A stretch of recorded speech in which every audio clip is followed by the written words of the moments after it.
Hi, 10th grade. We left off with the boy just getting his book, just getting groomed, getting ready to see the girl that he has a crush on, and he just went to a gypsy to interpret his dream. So let's get started. What are they doing? The old man asked, pointing at the people in the plaza. Working, the boy answered dryly, making it look as if he wanted to concentrate on his reading. Actually, he was thinking about shearing his sheep in front of the merchant's daughter so that she could see that he was someone who was capable of doing difficult things. He had already imagined the scene many a time. Every time the girl became fascinated when he explained that the sheep had to be sheared from back to front. He also tried to remember some good stories to relate as he sheared the sheep.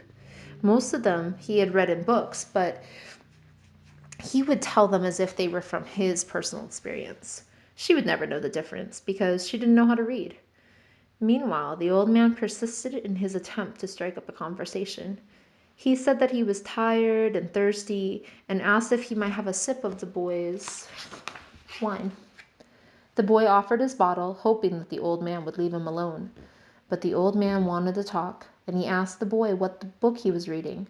The boy was tempted to be rude and to move to another bench, but his father had taught him to be respectful of the elderly, so he held out the book to the man for two reasons. First, that he himself wasn't sure how to pronounce the title, and second, that if the old man didn't know how to read, he would probably feel ashamed and decide of his own accord to change benches.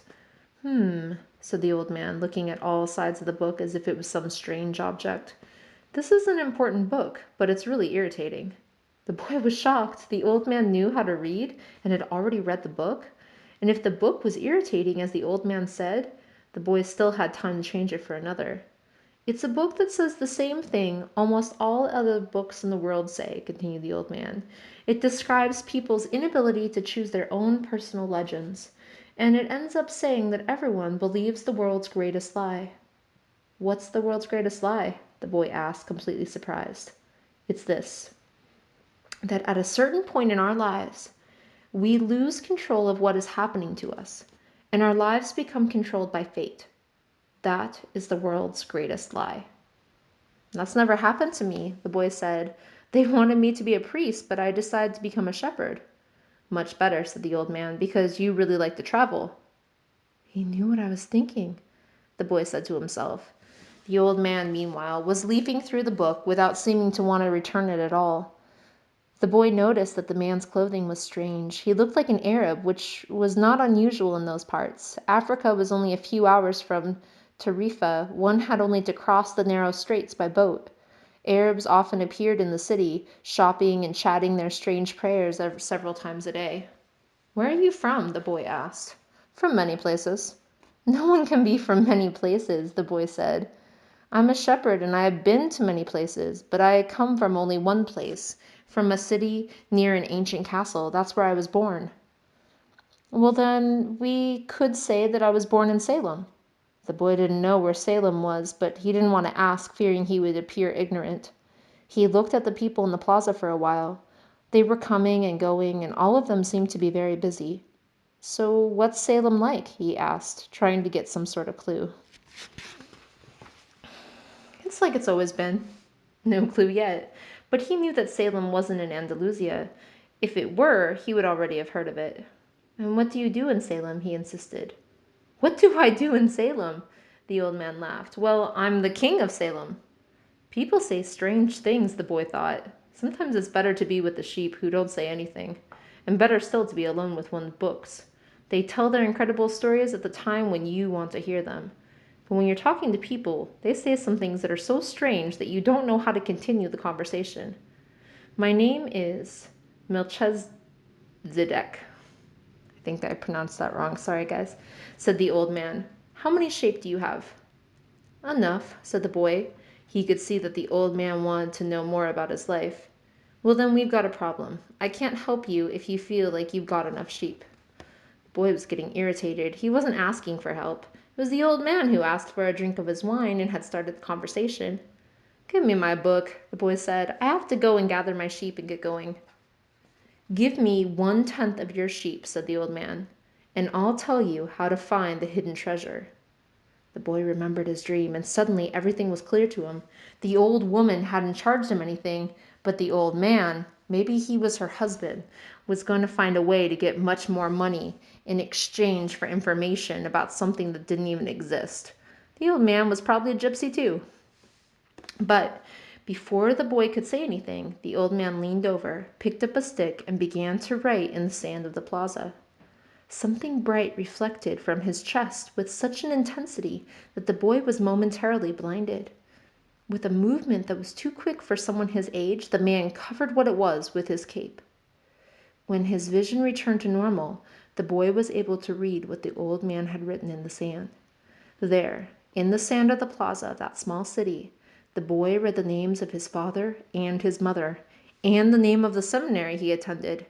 He read the name of the merchant's daughter, which he hadn't even known, and he read things he had never told anyone. "I am the king of Salem," the old man had said. "Why would a king be talking with a shepherd?" the boy asked, awed and embarrassed. "For several reasons, but let's say that the most important is that you have succeeded in discovering your personal legend." The boy didn't know what a person's personal legend was. It's what you've always wanted to accomplish. Everyone, when they are young, knows what their personal legend is. At a point in their lives, everything is clear and everything is possible. They are not afraid to dream and to yearn for everything they would like to see happen to them in their lives. But as time passes, a mysterious force begins to convince them that it would be impossible for them to realize their personal legend. None of what the old man was saying made much sense to the boy, but he wanted to know what the mysterious force was. The merchant's daughter would be impressed when he told her about that. It's a force that appears to be negative, but actually, it shows you how to realize your personal legend. It prepares your spirit and your will, because there is one great truth on this planet. Whoever you are, whatever it is that you do, when you really want something, it's because that desire originated in the soul of the universe. It's your mission on Earth. Even when all you want to do is travel or marry the daughter of a textile merchant? Yes, or even search for treasure. The soul of the world is nourished by people's happiness, and also by unhappiness, envy, and jealousy. To realize one's personal legend is a person's only real obligation. All things are one. And when you want something, all the universe conspires in helping you to achieve it. They were both silent for a time, observing the plaza and the townspeople. It was the old man who spoke first. "But why do you tend a flock of sheep?" "Because I like to travel." The old man pointed to a baker standing in a shop window at one corner of the plaza. When he was a child, that man wanted to travel too, but he decided first to buy his bakery and put some money aside. When he's an old man, he's going to spend a month in Africa. He never realized that people are capable at any time in their lives of doing what they dream of. "He should have decided to become a shepherd," the boy said. "Well, he thought about that," the old man said. "But bakers are more important people than shepherds. Bakers have homes, while shepherds sleep out in the open. Parents would rather see their children marry bakers than shepherds." The boy felt a pang in his heart, thinking about the merchant's daughter. There was surely a baker in her town. The old man continued, "In the long run, what people think about shepherds and bakers becomes more important for them than their own personal legends." The old man leafed through the book and fell to reading a page he came to. The boy waited and then interrupted the old man just as he himself had been interrupted. "Why are you telling me all this?" "Because you are trying to realize your personal legend, and you are at a point where you're about to give it all up."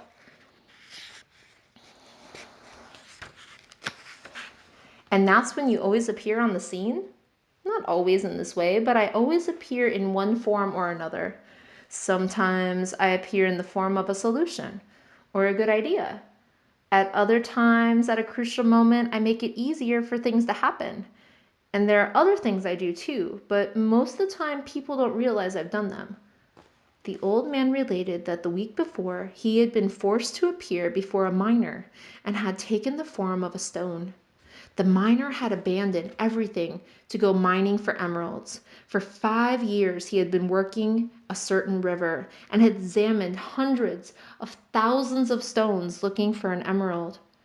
The miner was about to give it all up, right at the point when, if he were to examine just one more stone, just one more, he would find his emerald. And since the miner had sacrificed everything to his personal legend, the old man decided to become involved. He transformed himself into a stone that rolled up to the miner's foot.